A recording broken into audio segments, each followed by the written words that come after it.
Good morning. I'm Dr. Vanisree, working as an assistant professor in English department. Have you ever heard phrases like busy as a bee, all glitters is not gold, it's raining cats and dogs, going bananas, and so on? These expressions pop up in our conversations all the time. They are so familiar that we hardly think about them. But have you ever wondered why they seem to lose their charm after a while? These phrases, once fresh and vivid, have been used so much that they have become predictable. They can make your writing and speaking sound less original, even though they are easily understood. As budding writers and communicators, it's essential for you to notice these worn-out expressions and seek out more creative and unique ways to convey our thoughts.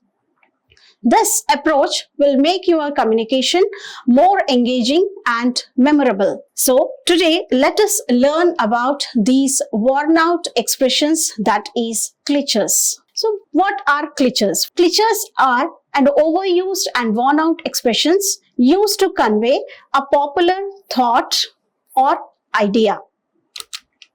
It is derived from the French language and it does not involve the actual meanings of the words. For example, apple of my eye. That means being very fond of something or someone. For example, my younger brother is the apple of my eye. Let us go with one more example. A fine kettle of fish, which means an awkward or difficult or annoying or bad situation.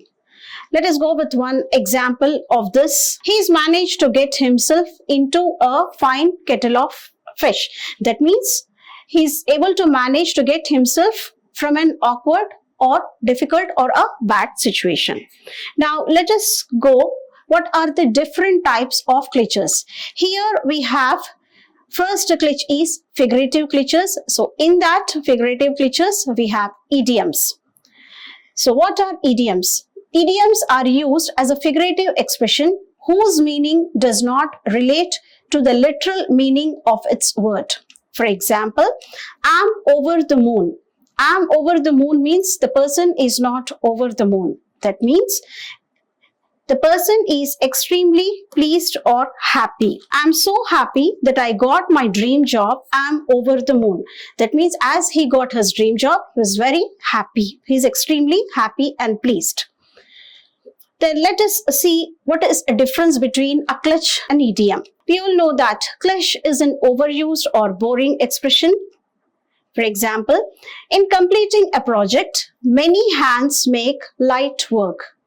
Of course, many hands will help us to complete the work, but at the same time, many hands can spoil the work also. Idiom is an expression that holds a different meaning to its literal meaning. A vocabulary needs to build to learn and to use them. For example, he is on top of the world. That means he's feeling wonderful. The second figurative cliche is a simile. It is used as a figure of speech which gives direct reference and shows similarity one thing with another using words like, as, etc. For example, drinks like a fish. The meaning of this is to drink a lot, especially an alcohol. Let us see one example with drinks like a fish. He always drinks like a fish. That means he is an alcoholic. Now let us see a difference between a cliche and a simile. So as usual, cliche is a overused and a boring expression. For example, she is tossing her head in the air. So here we can see a cliche, tossing her head in the air. The meaning of this tossing her head in the air is move your head quickly upwards, especially when you are angry or do not care about something. Then coming to the simile.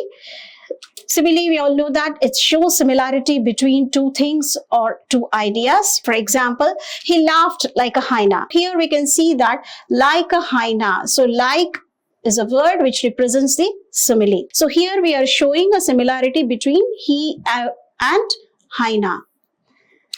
So the meaning is laughing hysterically. Then the third figurative cliche is a metaphor. Metaphor is a figure of speech which states an indirect reference of comparison, one thing to another. For example, put the final nail in the coffin. That means an event that causes the failure started to fail and there is no chance to rectify. That means that is a last chance where we cannot rectify. For example, with final nail in the coffin, that is, this is the last chance for me. If I get a poor grade in math, it could be the final nail in the coffin. So this is the, as here we are using the final nail in the coffin as it is the last chance to attempt the maths exam. Now let us see a difference between a cliche and a metaphor. We all know that cliche is an overused and boring expression. So for example, in India, Siachen is a bone-chilling cold place. Here, bone-chilling cold means extremely cold. Now, let us see the difference between a cliche and metaphor. And what is a metaphor? Metaphor means it's compare between two things, persons at a time in an indirect way. Metaphor which compares two things or persons at a time in an indirect way. For example, the car seat is a fluffy cloud. So here fluffy cloud means very smooth and soft. So here he is comparing the car seat with a cloud which is fluffy.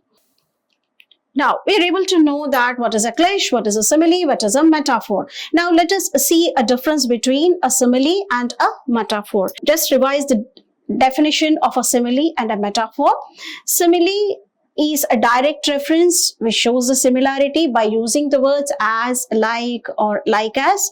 And simile can use with any kind of words. Metaphor is an indirect reference which shows comparison and it can use only with particular words. For example of a simile, he drinks like a fish. Like is a word which represents the simile, and the same sentence if we convert it to a metaphor, here is writing as he is a fish. Now the car seat is like a fluffy cloud. The same sentence if we change it to a metaphor, so we'll get the car seat is a fluffy cloud. The next, in today's race, Susie run like a tiger. So how the Susie is? Susie is running like a tiger. But in metaphor, if we change the sentence into a metaphor, it comes as in today's race, Susie is a tiger.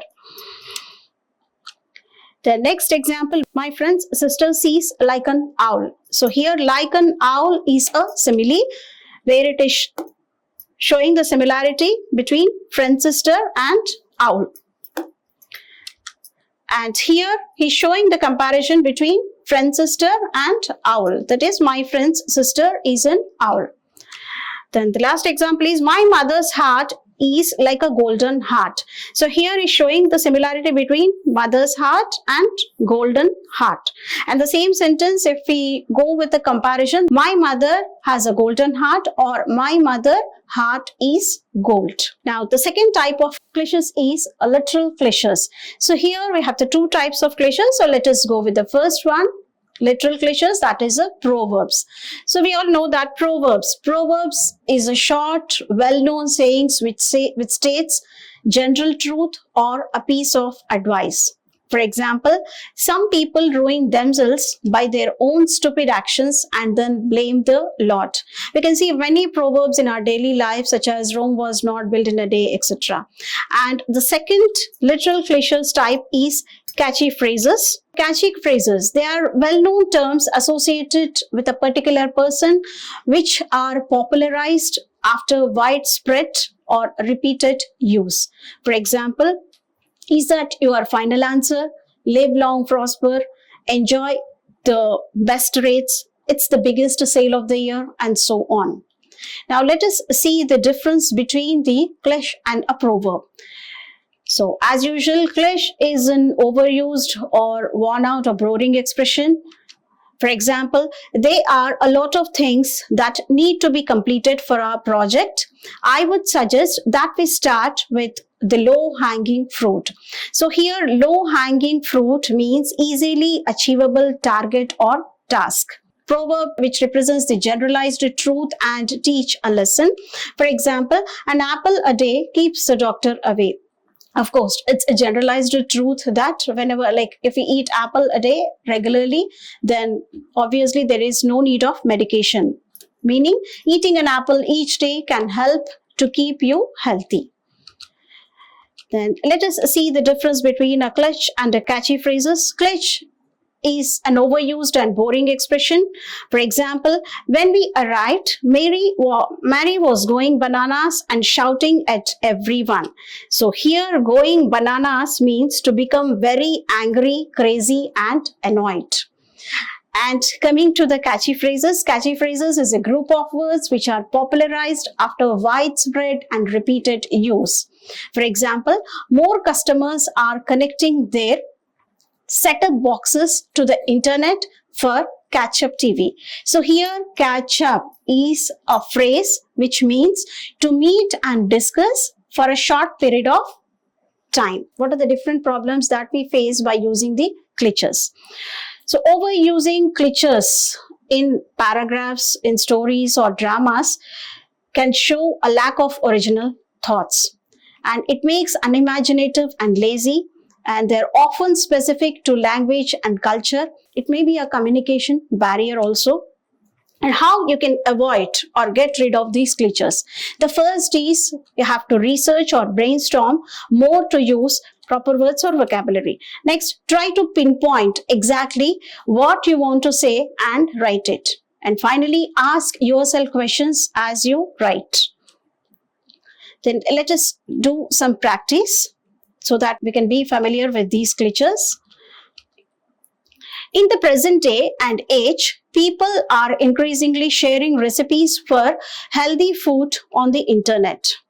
So here we can see present day and age in the sentence.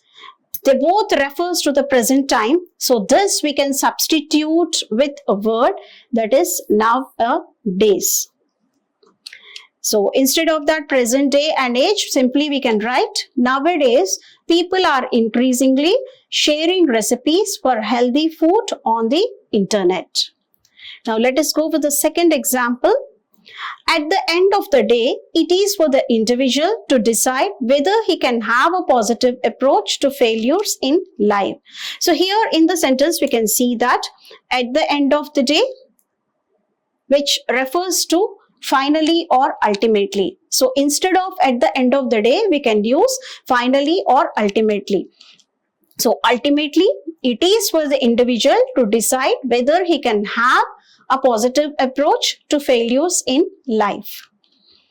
Then the third example, during the monsoon, the road behind my house should be avoided like the plague since it tends to get waterlogged. So here in the sentence we can see like the plague, which refers to negative people or things. So here like the plague, which is a worn out and overused expression, this we can avoid it. So instead of rewrite the sentence as during the monsoon, the road behind my house should be avoided since it tends to get waterlogged. Then let us go with the fourth example.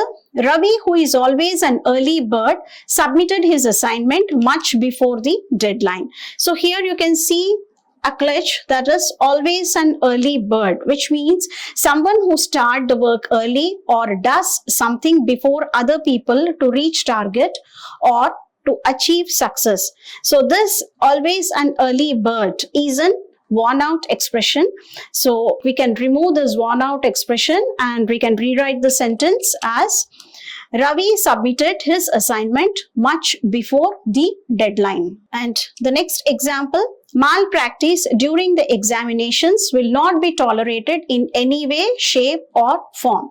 So here we can see that in any way, shape or form, which is an overused or worn out expression. So here in any way, shape or form means that you are emphasizing that you will not accept it in any circumstances. So we can remove this in any way, shape or form, which is an overused expression. So simply we can write, malpractice during the examinations will not be tolerated. You can see other example also, I won't eat pickles in any way, shape or form. So simply you can use, I won't eat pickles. The next example is, the movie was an edge of the seat thriller. So here we can see edge of the seat means very excited and giving all your attention to something because you want to know what is going to happen. So here edge of the seat, which is overused or worn out expression. So we can remove this worn out expression and simply we can write as the movie was a thriller. The next example is, regular exercise and proper diet ensure that one remains as healthy as a horse. So here we can see a worn out expression, as healthy as a horse. So here this cliche expression used as a symbol of good or excellent physical health or condition, often used in a positive and emphatic manner. So this overused or worn out expression we can remove from the sentence and simply we can write as, regular exercise and proper diet ensure that one remains healthy. So finally, in conclusion, I would like to say that cliches are the poor substitutes for actual evidence. They are not specific. We can identify a cliche in a sentence or a paragraph by paying attention to common expressions. If you heard an expression many times, it is likely to be a cliche. And do not offer strong enough commentary to prove your point. And make sure that every sentence of your paper is working toward a goal by eliminating meaningless phrases.